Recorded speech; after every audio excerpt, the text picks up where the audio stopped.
जय हिंद। देखिए, मैं आपको इस वीडियो में ये बताने वाला हूं कि इंट्रोगेशन क्या होता है, अरेस्ट कब किया जाता है ना, और पुलिस रिमांड पे कब लेती है, और जुडिशियल कस्टडी क्या होता है। ये सारी चीज की जानकारी हम आपको इस वीडियो में देंगे, तो वीडियो में लेकर शुरू से लेकर लास्ट तक बने रहिएगा।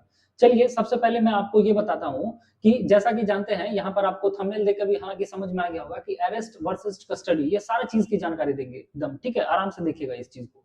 देखिए, सबसे पहले मैं आपको यदि ये बताऊं तो जैसा कि जानते हैं कि ये आर्टिकल 22 में ये दिया गया है। आर्टिकल 22 जानते हैं कि 395 अनुच्छेद है, जिसमें आर्टिकल जो है 22 में क्या बोला गया है, यहाँ पर देख लीजिए, प्रोटेक्शन अगेंस्ट द अरेस्ट, ठीक है। प्रोटेक्शन अगेंस्ट द बोला गया है। यहाँ पर ये देखिए, आर्टिकल 22 में क्या बोला गया है कि गिरफ्तारी से आपको संरक्षण मिलेगा।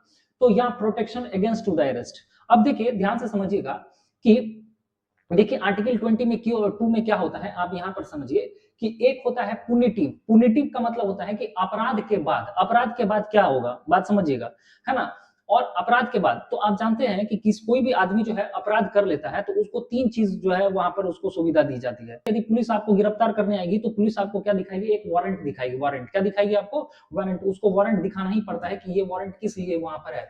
लेकिन मान के चलिए आप बहुत ज्यादा खतरनाक वाला कोई अपराध कर दिए रहेंगे तो उस कंडीशन में आपको क्या ही मतलब जो है वारंट दिखाएगा, बात समझ रहा है। वैसे पुलिस आपको गिरफ्तार करने आती है तो आपको क्या दिखाएगी, वो वारंट दिखाएगी, मतलब तभी गिरफ्तार करेगी। लेकिन मान के चलिए कि आप किसी का मर्डर कर दिए हैं तो उस समय उस कंडीशन में थोड़ी वारंट दिखाएगी। तो ये चीज आपका जो अधिकार है वो चीज हम आपको बता रहे हैं। दूसरा क्या होता है कि आपको 24 घंटा के अंदर में वो क्या करेगा कि मजिस्ट्रेट के सामने में वो ले जाएगा। मजिस्ट्रेट मतलब होता है जज के सामने में आपको लेके जाएगा, ये याद रखिएगा।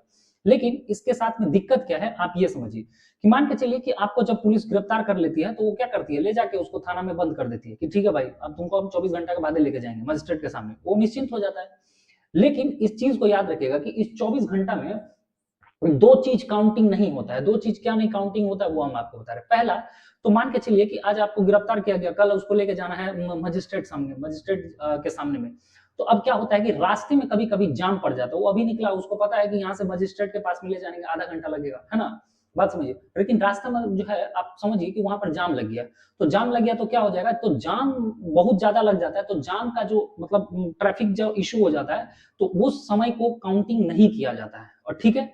और दूसरा शर्त क्या है, याद रखिएगा कि मान के चलिए कि बीच में कोई हॉलीडे आ गया, मान के चलिए कोई छुट्टी आ गया तो छुट्टी को भी काउंटिंग नहीं किया जाता है, याद रखिएगा। तो आने जाने का टाइम ये इसमें काउंटिंग नहीं होता है। लेकिन 24 घंटा के अंदर आपको मजिस्ट्रेट के सामने लेके जाएगा, उसका एक मजबूरी है कि उसको 24 घंटा के अंदर लेके जाना है। और इस समय आपको एक और अधिकार मिलता है कि आप अपने मनपसंद जो है वकील आप रख सकते हैं, ठीक है। इसीलिए बहुत ज्यादा घबराने का नहीं है, नहीं तो गांव समय क्या बोलता है, कुछ ना करो जी, पुलिस थाना भाजो। तो समझ में आ रहा है, इस सब से कोई घबराने का कोई दिक्कत नहीं है, ये चीज आप याद रखिए।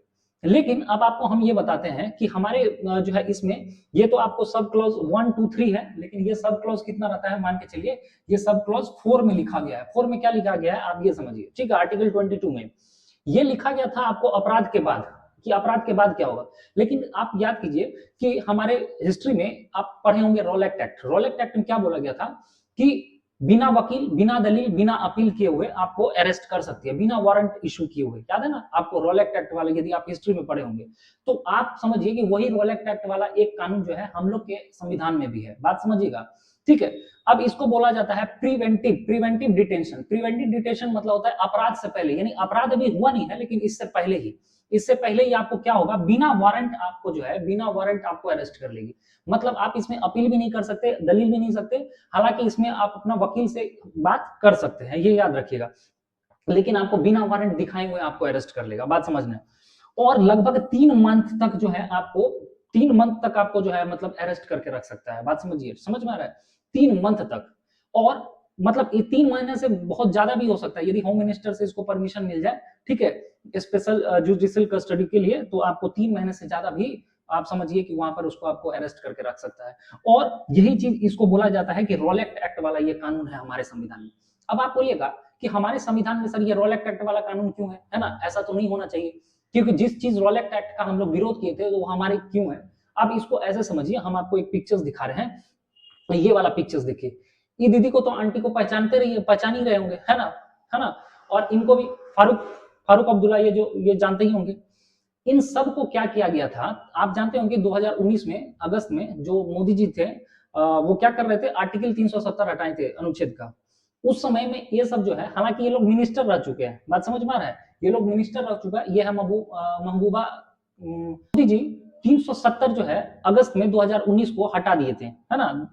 2019 में अगस्त के टाइम में आर्टिकल क्या किए थे, 370 को हटा दिए थे। अब इन लोगों तो आप जान ही रहे होंगे, ठीक है, इधर ये लोगों भी जान ही रहेंगे। इनको क्या किया गया था, हाउस अरेस्ट किया गया था, हाउस अरेस्ट, ठीक है। हाउस अरेस्ट का मतलब होता है नजरबंद कर देना।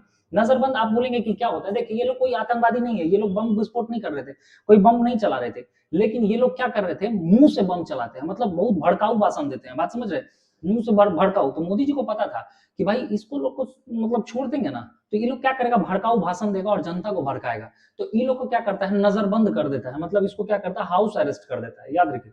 तो हाउस अरेस्ट क्या होता है समझ में, हाउस अरेस्ट का मतलब होता है कि आपको घर में बंद कर देगा, मतलब समझ, आपको घर में रहना है, आपको परिवार के साथ में बात विचार करते रहना है, अपना परिवार के साथ बात कीजिए, आपका फोन का कनेक्शन काट देगा, टेलीविजन का कनेक्शन काट देगा, हर चीज का कनेक्शन काट देगा, नेट व्हाट्सएप सब कुछ नहीं चला सकते, आपका सब चीज काट देगा, बात समझ रहे हैं। मतलब आप जो करना है अपने परिवार के साथ रहिए, बात विचार कीजिए, बाकी किसी थर्ड पर्सन से आपको बात करने नहीं दिया जाएगा, इसी को बोलते हैं हाउस अरेस्ट। तो समझ में आ गया होगा, ये लोग को 370 में मतलब जान ही रहे, 370 में लोग को आजादी दे जाता, मतलब ये सब का मतलब ये मतलब आप ये समझिए कि आर्टिकल 370 जब मोदी जी हटा रहे थे, तब ये जब यदि कानून में नहीं होता, है ना, तो ये हाउस अरेस्टिंग वाला, तो फिर ये लोग क्या करते, भड़काऊ भाषण देते, और ये क्या करते, भड़काऊ भाषण देकर लोगों को फिर क्या करते, भड़काने का काम करते, बात समझ रहे हैं। तो इसीलिए क्या हो गया, उनकी हमने क्या बताया कि इनको क्या किया गया, 3 महीने तक बिना वारंट दिए हुए मतलब जो है इनको गिरफ्तार कर लिया गया, इसी को बोलते हैं प्रिवेंटिव डिटेंशन। तो आई होप कि यहां तक आप समझ में आ गया होगा कि ये चीज क्या है, नहीं है, ठीक है। अब हम आपको ये बताते हैं, तो ये सब चीज आपको बता दी, अब हम आपको ये बताते हैं कि पुलिस का एनकाउंटर क्या होता है। देखिए पुलिस का एनकाउंटर क्या होता है, इस चीज को आप ऐसे समझ सकते हैं कि देखिए, ये चीज तो आपको याद होगा, हैदराबाद वाला जो ये सब चट्टा सबको देखिए, ये जो चट्टा है ये वाला, है ना, ई वाला, है ना, ई वाला, ये सब जो चट्टा सब है, ये सब क्या है, ये सबको तो आप पहचान ही रहे होंगे, है ना। पुलिस का जो एनकाउंटर में मारा गया था, ठीक है, ये आपको जानते ही होंगे।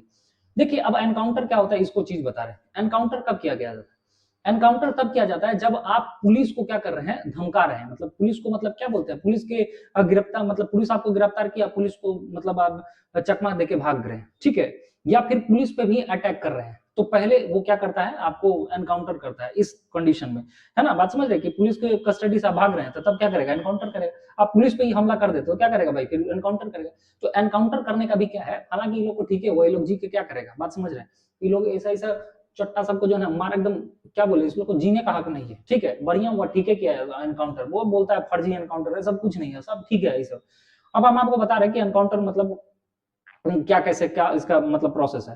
तो ये चीज तो बता ही दी कि एनकाउंटर कब किया जाता है। तो सबसे पहले पुलिस क्या करता है, पहले आपको वार्निंग देगा, पहले एक बार आकाश में क्या करेगा, स्काई में, मतलब आकाश में क्या, हवाई फायरिंग करेगा, ठीक है, और दूसरा गोली फिर आपका जो है कमर से नीचे मारता है, और तीसरा फिर मारता है आपको, मतलब ठीक है। तो इन लोग को क्या हुआ कि इन लोग को क्या हुआ, इसको पकड़ के लेके गई हैदराबाद पुलिस, इसको बोला कि भाग भाग भाग भाग भाग भाग जल्दी भाग। देखिए सामने से किसी को मारिएगा ना, तो उसमें क्या होता है कि वो पता चल जाता है कि सामने से यदि बंदूक से मारा जाता है, मतलब मान के चलिए कि सामने से कोई बंदूक से मार देगा, तो उसमें जो पोस्टमार्टम में क्या होगा, गोली सीधा सीधी जाता है, तो उसको समझ में आ जाएगा कि नहीं ये फर्जी एनकाउंटर था। तो ये लोग को क्या बोला कि भाग भाग भाग भाग, तू सब भाग भाग भाग, भागने लगा ये लोग, और पीछे से जो है ना, मतलब पुराना कहीं ना कहीं पुलिस छिपा रहता है, वो निशाना लगाए रहता है, और चलते हुए मारता है, जैसे हमें इसे चलते हुए गोली लगेगा ना, तो तिरछा लगता है, क्या लगता है, तिरछा, मैं समझ में आ रहा है, तिरछा लगता है, और सीधा लगता है तो पोस्टमार्टम में क्लियर हो जाता है कि सामने से मारा गया। ऐसे यदि दौड़ रहे हैं तब कोई मतलब बंदूक मतलब मारेगा, गोली मारेगा, तो तिरछा लगेगा, तो पोस्टमार्टम ये पता चलेगा कि नहीं वो तिरछा गोली एकदम लगा है, बात समझ में आ रहा है। तो पोस्टमार्टम ये लोग को मार दिया, बढ़िया हुआ, ये लोग मर के करेगा क्या, हालांकि कोई फर्जी एनकाउंटर सब बोला गया था, लेकिन ठीक है ये सब हो गया था, तो अच्छा ही है।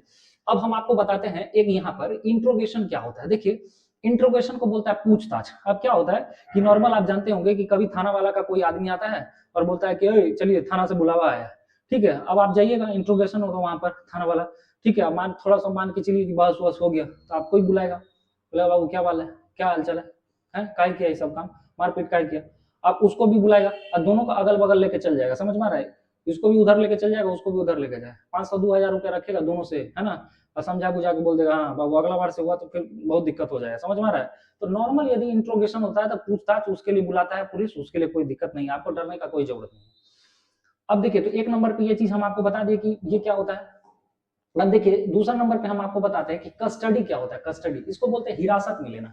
ठीक है, ये नॉर्मल केस में आप मान लीजिए नॉर्मल केस में कुछ हल्का फुल्का जो है बदमाशी किए हैं, तो उस नॉर्मल मैटर में आपको लेके कहाँ चल जाएगा, कस्टडी में चल जाएगा। कस्टडी का मतलब होता है हिरासत। समझिएगा हिरासत का क्या होता है। देखिए मान के चलिए कि कोई टीचर है ना, कोई चीज हड़ताल कर रहा है ना, कोई चीज प्रदर्शन कर रहा है, तो उस कंडीशन में क्या हो जाएगा, आपको कस्टडी में लेता है। कस्टडी में लेगा छोटा मोटा चीज और फिर रात भर रखेगा, रात भर में छोड़ देता है। आप बहुत बार टीचर लोग को देखते होंगे हड़ताल में, वैकेंसी नहीं आता है तो स्टूडेंट लोग जो है मतलब हड़ताल करता है, प्रोटेक्शन करने लगता है। कोई नेता सब जो है वो सब भी मतलब नॉर्मल मैटर में कभी कभी करता है, तो वो लोग को क्या करता है पुलिस क्या करता है, वो लोग को हिरासत में लेता है और नॉर्मल मैटर में फिर रात भर रखता है और फिर समझा बुझा के छोड़ देता है।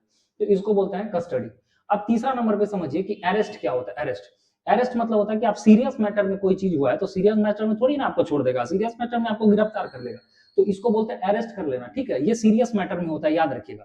अब समझिए लेकिन पुलिस के साथ में एक मजबूरी क्या है, हम आपको पहले ही बोले कि उसको 24 घंटा के अंदर में जो है ना मजिस्ट्रेट के सामने में क्या करना पड़ता है, पेश करना पड़ता है, क्योंकि उसको पता है कि 24 घंटे के अंदर मजिस्ट्रेट के सामने नहीं पहुंचेंगे ना तो मजिस्ट्रेट यानी जज साहब है ना, वो नौकरी खा जाएगा हमारा। बात समझ रहे हो, उसका एक मजबूरी है कि 24 घंटा के अंदर उसको लेके जाना पड़ेगा। तो क्लियर है यहाँ तक, तो ये चीज बता दी। अब देखिए हम आपको बताते हैं कि होता क्या है। जैसे 24 घंटा के अंदर उसको क्या हो गया, सीरियस मैटर है, मान के चलिए किसी का मर्डर कर दिया, तो मर्डर करके आएगा तो उधर होगा, उसको पकड़ के लेके जाएगा, कहेगा जज साहब देखिए इना चट्टा जो है किसी का मर्डर कर दिया है, 2 ठो को मार दिया, मर्डर कर दिया, 1 ठो को हॉस्पिटल में भर्ती किया। तो जज साहब बोलेगा का रे सच्ची में तू मारिए दिया थे हैं, चट्टा कहीं का, इसको भेजो, कहाँ भेजो, इसको जुडिशियल कस्टडी में भेजो। बात समझ रहे हैं। और जुडिशियल कस्टडी में पुलिस का कुछ नहीं चलता, याद रखिएगा। उसमें जो भी चलता है पुलिस कस्टडी मतलब जुडिशियल कस्टडी में जेल में आपको भेज देगा। बात समझ रहे हैं, मैंने थाना वाला आपको ले जाएगा और आपको दे देगा जज साहब को, जज साहब देखेगा बोलेगा इसको क्या करो जेल में डाल दो। और जेल में कौन होते हैं, जेलर होते हैं, समझ गए। और जेल में कोई दिक्कत नहीं होता है। वहां पर आपको दिक्कत कहाँ होगा, जो आपको सीनियर कैदी लेते हैं ना वो सब थथूर देता है, एकदम मार के एकदम जो है ना कर देता है, क्योंकि वो लोग सब पहले से सीनियर रहता है वहां पर, समझ में आ गया कि नहीं। तो वो आपको देखने का मतलब होता है वहां पर। वैसे जेल में आपको कोई दिक्कत नहीं होगा, बात समझिए। थाना में रहेगा तो थाना बहुत बड़ा कूटता है, समझ में आ गया कि नहीं। अब आप ये समझिए कि अब वो तो लेके चले गए, आप किसी का मान के चलिए कि मर्डर कर दिया, लेकिन अब बात बताइए कि जज जो है, जज तो नहीं देखेगा, मतलब इंक्वायरी करेगा कि क्या सही था नहीं था, जांच पड़ताल कौन करेगा, बात समझ रहे हैं। तो जांच पड़ताल करने के लिए फिर क्या होता है, वो दरोगा करेगा। अब दरोगा तो बेटा उसको कहाँ पहुंचा दिया है, उसको जज के पास में दे दिया है। फिर अगला दिन वो जज आएगा, जज सैल्यूट मारेगा, जय सर। जज बोलेगा हाँ बोलिए। बोलता है सर कल जो हम आपको कैदी दिए थे ना, वो कैदी को ना हमको लौटा लीजिए, समझ में आ रहा है। वो कैदी को बोलेगा काहे लौटाएं सर, देखिए ये जो मारपीट किया है, मर्डर किया है, तो हम इसको लेके जाएंगे, इसका गांव वाला जो है ना वो सब जानता है कि जो है कौन किया नहीं किया, तो इसको लेके नहीं जाएंगे तो सबूत कैसे इकट्ठा करेंगे, बात समझ रहे हैं। तो उसको जांच और सबूत हमको चाहिए। अब जांच कैसे करेंगे, सबूत कैसे करेंगे, उसका गांव वाला सब ना इसको देखेगा तभी ना समझ पाएगा। तो सर इसको ना हमको रिटर्न कर दीजिए थोड़ा दिन के लिए, और हम जो है ना फिर रात में ले जाएंगे, वैसा ही सीन क्रिएट करेंगे, सीन क्रिएट। तो जब मांगा अपना ही चीज बोलता है कि पुलिस आपसे कोई डिमांड थोड़ी कर रहा है, आपसे क्या बोलता है, मतलब हम ही चीज आपको दिए थे और हम अपना ही सामान आपसे मांग रहे हैं, तो इसीलिए इसको बोलते हैं रिमांड। बात समझ रहे हैं, डिमांड नहीं, इसको बोलते हैं रिमांड, मतलब आप दे दीजिए। और इसको बोलते हैं पुलिस रिमांड। अब समझ में आ गया होगा, पुलिस रिमांड मतलब गया पुलिस और बोला कि वो वाला जो कैदी दिए थे ना उसको दे दीजिए, क्योंकि हमको क्या करना है, सबूत इकट्ठा करना है। फिर जज साहब बोलता हाँ बात तो सही है कि जांच सबूत तो करना पड़ेगा, जांच करना पड़ेगा। तो पुलिस जब रिमांड पे लेती है बाबू, वो कितने दिन के लिए होते हैं, 15 दिन के लिए होती है। वो जांच और सबूत इकट्ठा करेगा। अब बाप रे बाप, जब पुलिस आपको जो है ले लेगा ना रिमांड में, तो ऐसा हो ही नहीं सकता है कि आप पिटाएंगे नहीं, उसके बाद तो बढ़िया आपसे टांगेगा आपको। अब बाप रे क्या मस्त मारता है भाई, बड़ी गर्दा मारेगा, गर्दा मार के आपसे जो है बढ़िया से उगलवाएगा कि जांच। हालांकि जो है मारपीट हमारे संविधान में नहीं लिखा गया है कि पुलिस मारेगी पीटेगी, लेकिन ऐसा हो ही नहीं सकता है कि आप मार पिटाएंगे नहीं खाएंगे, समझ में आ रहा है। तो उस टाइम में फिर क्या होता है, रिमांड। तो 15 दिन के लिए फिर वो क्या करता है, जज साहब बोलता है कि ठीक है लेके जाओ इसको, चेक वो करवाओ, मतलब जांच पड़ताल करो। तो जांच और सबूत इकट्ठा करेगा, बात समझ रहे हैं। तो जेल में आप सुरक्षित है, जेल में आपको कोई दिक्कत नहीं है, लेकिन पुलिस जब रिमांड कर लेगी तो आपको फिर बहुत जांच और पड़ताल करके बहुत बढ़िया से एकदम बढ़िया से थोड़ा ही होता है। क्लियर हो गया होगा। तो यहाँ तक आपको बता दिए। अब क्या होता है ये सारा चीज आपको बहुत बढ़िया से समझिए हो। कैसा लगा वीडियो कमेंट बॉक्स में कमेंट करके जरूर बताइएगा। आज के लिए बस इतना ही। जय हिंद, मिलते हैं हम लोग नेक्स्ट वीडियो में। Thank you.